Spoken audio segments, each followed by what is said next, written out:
here that the county is pretty much hiring us, so we were even competitive.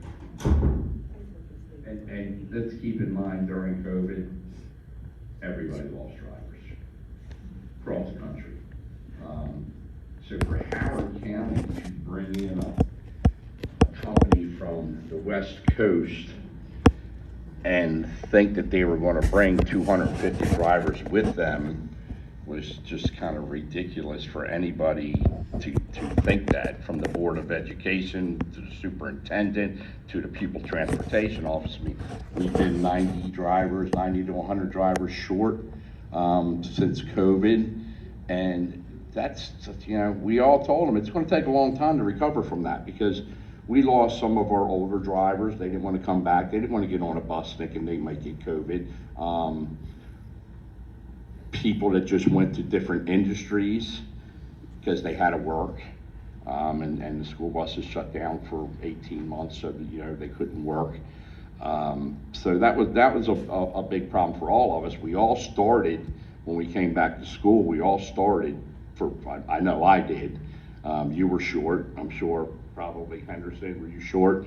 I was good, actually. Coming back when we started after COVID. We lost a lot of drivers. Yeah, everybody lost drivers, you know.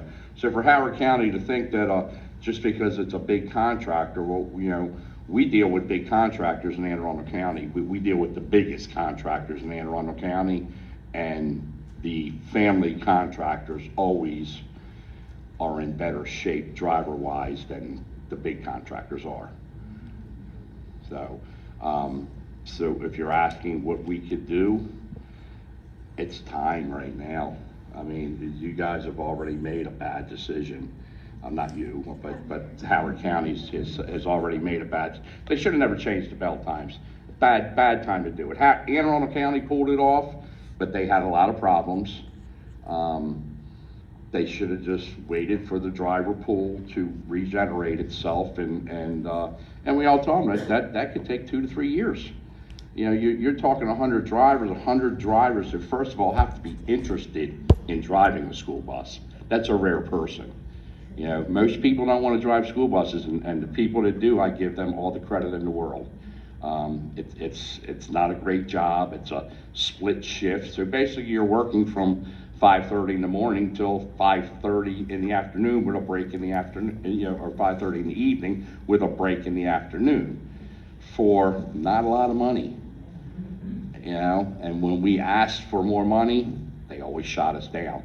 So it was kind of a kick in the teeth for them to go behind our back when we were supposed to be negotiating with them, and they said they were going to work with us, try and get us better money, and then they turn around and just cancel all of our contracts with no regards to our families.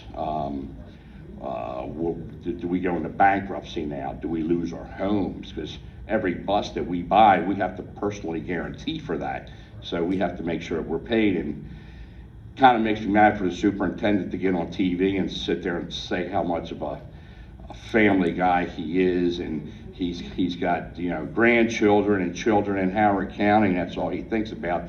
But he didn't think one time about the 20-some contractors that he was just willing to put them out of business and put a financial burden on them for the rest of their lives. Oh, you're probably correct saying that. So can I ask a question, because it's been going around the community? Some community members say, well, Howard County, you know, one bus company has been having poor service, right? So if Howard County suddenly got rid of a poorly performing billion-dollar company, would local contractors, are they set up to take back over? Because what I've heard different answers from different people. In your words, whoever's here, do you all think that is you all are set up right now to make that change if that were offered? Well, you have to keep something in mind. We lost contractors. Sure. Some went out of business. Some just didn't want to deal with it anymore. The smaller contractors are like, I can't deal with this. You know, we had attorneys that we had to pay for, and it got costly. You know, more money coming out of our pocket to fight for what we should have got in the first place, because obviously they gave it to Zoom with no questions asked. Do I think that the contractors that we have now could fulfill the 238 contracts that Zoom has? It would take time. The big question is, would we be willing to do it? There's no trust. I mean, every person from the superintendent, the Board of Education, I hate saying they seem like nice people, they didn't look into this at all. They just took the word of the Pupil Transportation Office and a gentleman named Tom Platt, who was a consultant, and just listened to him like, oh, this guy knows everything. Try and pull up his website right now. He's off the grid. So there's just a lot of odd stuff going on with that. Some other questions back here? A little bit, I'm just curious about that. Were your contracts just not renewed? Did you have effective contracts that were terminated? Well, and if so, what was the reasoning that was given for those contracts being terminated? Across the board. Across the board. Which, that's when we hired a lawyer, and that's when we did a class action suit against the Board of Education. And I think in February of 2023, they rescinded the cancellation, knowing that they couldn't cancel that contract. Can you give us your name and your company? My name is Henderson Brathwaite. My company is HOB Enterprises. I have been a Howard County contractor for 20 years. I live in Howard County. All my employees are from Howard County. All my employees before COVID were with me 15, 18, 19 years. So we're a local small business, and we have never had to cancel any bus routes in 20 years. So going back to 2022, June, July 2022, the Board of Education canceled our contracts. That left us in limbo. We couldn't hire new employees. Our present employees were in limbo, didn't know whether they had a job the following year. So that left all of us in limbo. So we couldn't plan for today, for the future. So can we take over the contracts now? No, we can't, because we weren't planning for a whole year. So once again, they rescinded the contracts in February of 2023. So we had a plan for this school year, and we all were ready to go on day one. When you say they rescinded the cancellation? The cancellation. You're right. Correct. They reinstated the contract. Right.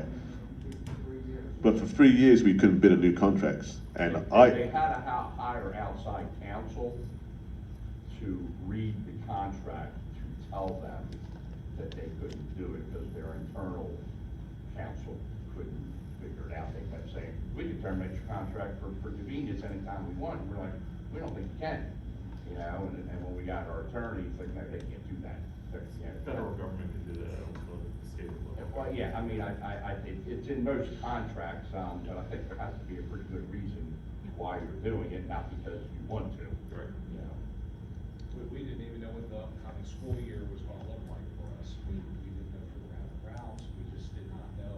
I mean, me personally, I sit right on the Anne Arundel, Howard County line, and, I had to shift some of my operations over to Anne Arundel County, because I didn't know what the future looked like. As dedicated and loyal we are to the county, as all the contractors here are, and that service this county, we just did not know.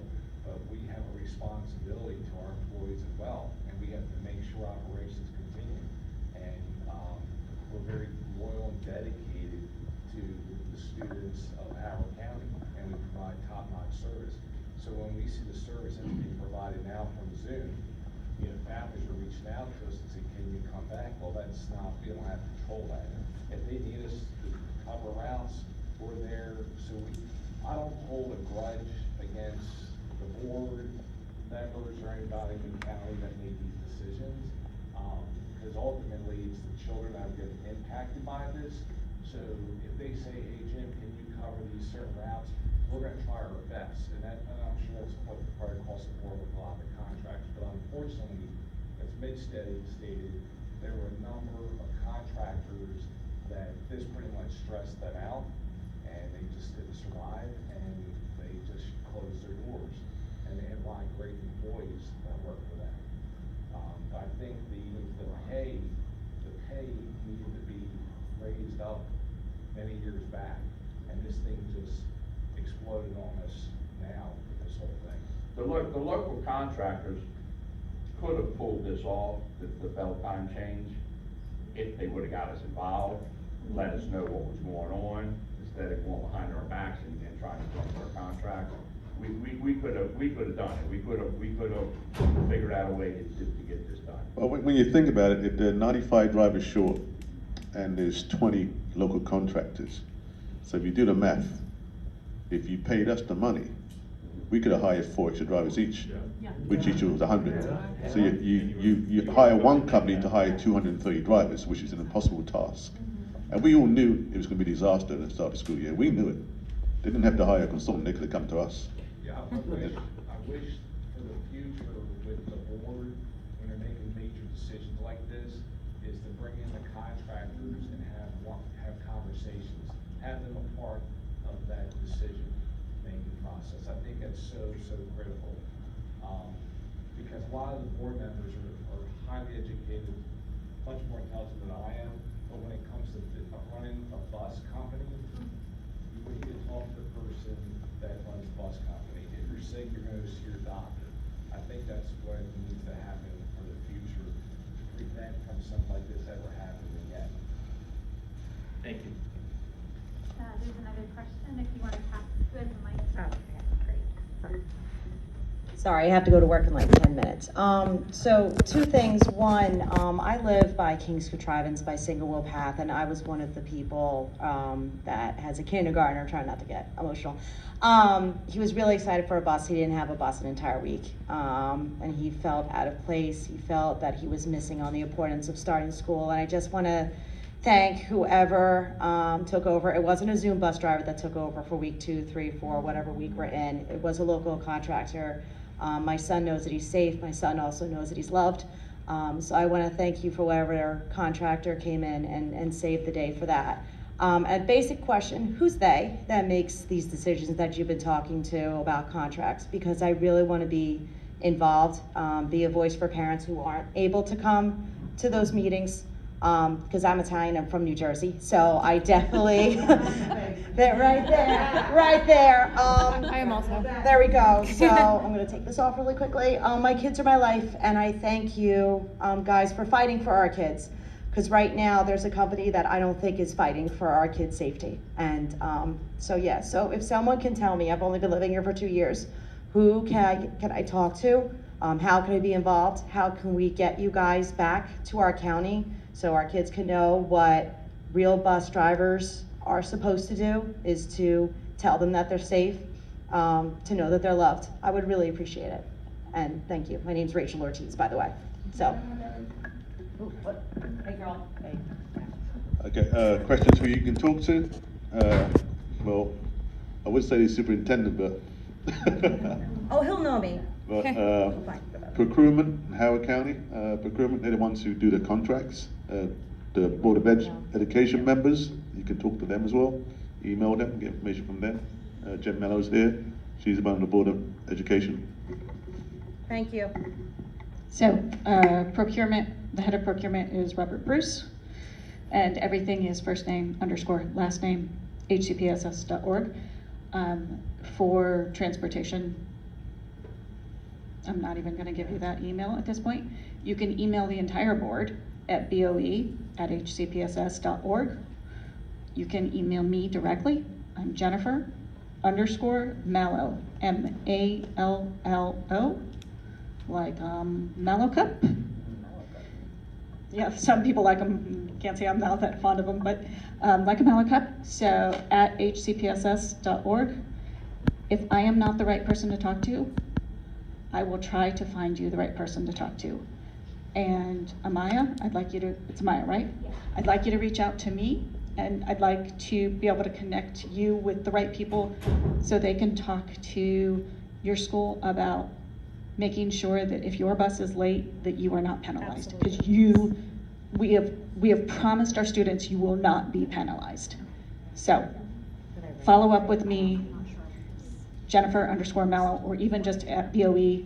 Tell me that you were here, or say that you were here tonight, and I will make sure that someone, either I or someone on staff, will respond to you and try to get you connected with people who are gonna make a difference so that you're not being penalized.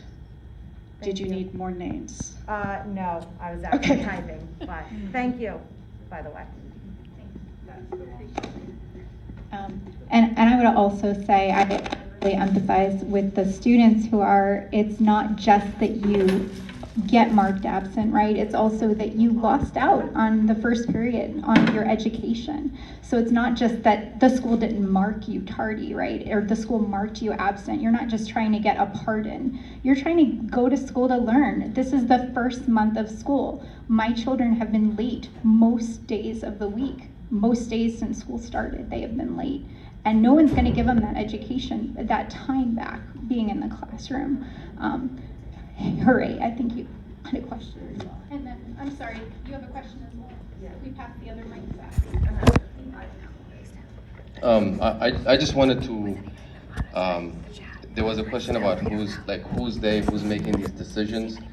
The school system does not control the money. It's the county government. The county executive controls the money. And, just want to give an example. Since 2004, the county has, the county charges school impact fees to developers when they build new homes. The county has charged, on average about $2,000 per home, while Montgomery County has charged like $20,000, $25,000, $30,000 per home in that duration.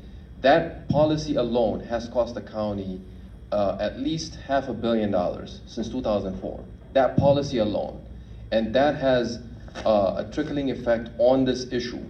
And so I know this is the most important issue now, but we will have several more important issues going forward unless the county government stops making these terrible zoning and land use decisions. And I hope this gets resolved right away, and I hope we get Zoom out and we get more reliable contractors. But I can guarantee you, next year we will be dealing with a different issue, and it's going to affect our kids.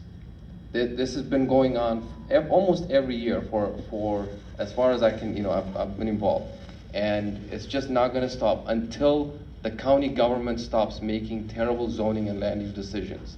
It starts from there. I'm sorry, you have the mic. Yeah, hi everyone. My name is Diana Lyles.